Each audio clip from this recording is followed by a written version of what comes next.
So I wanted to share my recent vacation with you. I live in the southeast Michigan, but I also travel to Traverse City, which is a beautiful part of our state in northern Michigan, where there's wine vineyards and beautiful lakes and beautiful sunsets.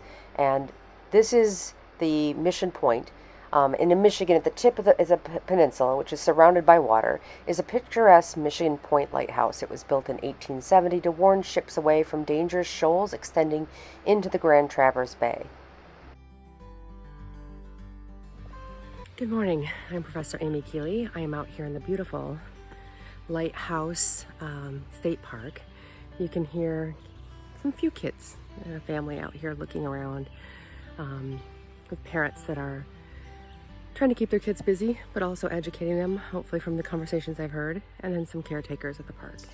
I wanted to do this little sort of motivational video to remind people like why I'm so interested in ancient peoples. If you look behind me, this would be, and I always think about this when I walk through, drive and I see wooded areas in Michigan especially, is that this is exactly how ancient Native American people would see the woods if they're walking in them. They would find the natural cover of leaves created a nice pathway for them to be able to walk through what appear to be dark, dense, deep woods. But when you get in them, they're not really that dark and dense. And so as we walk through, I mean, yes, there are cobwebs. I got caught in a couple, and trust me, I don't like spiders better worse than anybody. But you start to see that there's a natural rhythm to nature. But if we're inside our houses, looking at four walls and watching it on TV, it doesn't count. You don't get the experience, the sensorial experience of listening to the waves crash, or going in, putting your feet in the water, or getting caught by a spider web. You walk through a sandy beach trail, or being able to look back here at this beautiful landscape and realize what it must have looked, or the birch tree, which is, if you were to know about your trees, is if you ever were on Survivor and you need to make a fire quickly, burning birch bark can light a fire faster than in using any other bark. But also, I spoke to somebody who was Native American at a thrift store I was in, who advised me that that her brothers had learned from their uncles that there's a certain time of the season that you can take off the birch bark without harming the tree because it will naturally shed its bark. So looking for that season for when that happens, that way you're not ripping the bark off the tree to make some art project when you're actually harming the tree. It's knowing that there's a certain rhythm to nature and when it will naturally shed its bark, and building that time into your schedule to go hunting for the bark so that next year you can make the types of art projects that you're looking for. But again, it's beautiful being in nature. There's a smell that you can't duplicate.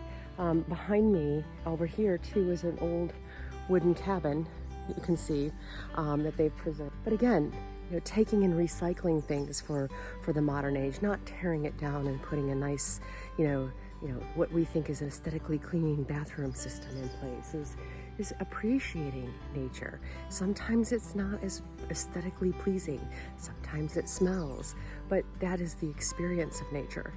You learn things from that. So this is about appreciating nature and the sun and the trees, and not looking at it as like a dense, scary forest that's going to eat you alive. It doesn't eat you alive.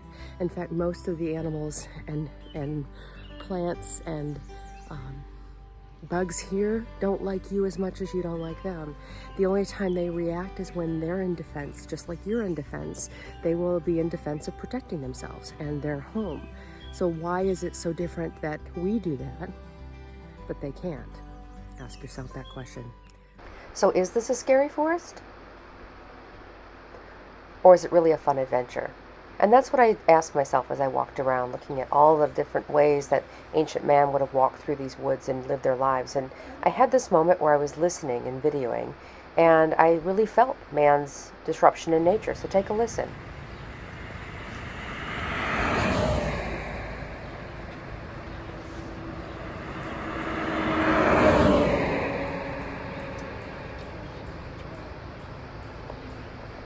You can actually hear our imprint on nature, where you can hear the birds singing and they're happy, and then all of a sudden you hear the car distortion noise go by, and that is our impact on nature, not just trash cans but noise. Hi, I'm Professor Amy Keeley, and I'm here in the beautiful Lighthouse State Park in Michigan. And as you can hear from nature, the birds are chirping, they're happy, but I'm not happy. And I'm not happy because if you notice over my shoulder, the tin can that's in the tree, this is just irresponsible.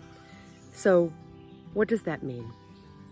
That means that we have a lot of millennials and Zoomers that are screaming about climate change and about taking better care of the planet. And yet I can pretty much guarantee you that that was probably not a boomer, maybe a Gen Xer, but most likely a millennial or a Zoomer. So if you're going to want to have a better environment, you have to not just say you want it, you have to participate in it, which means to hang on to that can until you get to a place where you can throw it away. Because if you notice up inside there, you can see beautiful spider webs, and trust me, I am not a fan of spiders, but they're beautiful. It's an aesthetic that is now wrecked because somebody put a tin can in a tree. So again, if we're going to be responsible caretakers and stewards of this planet, it begins with you.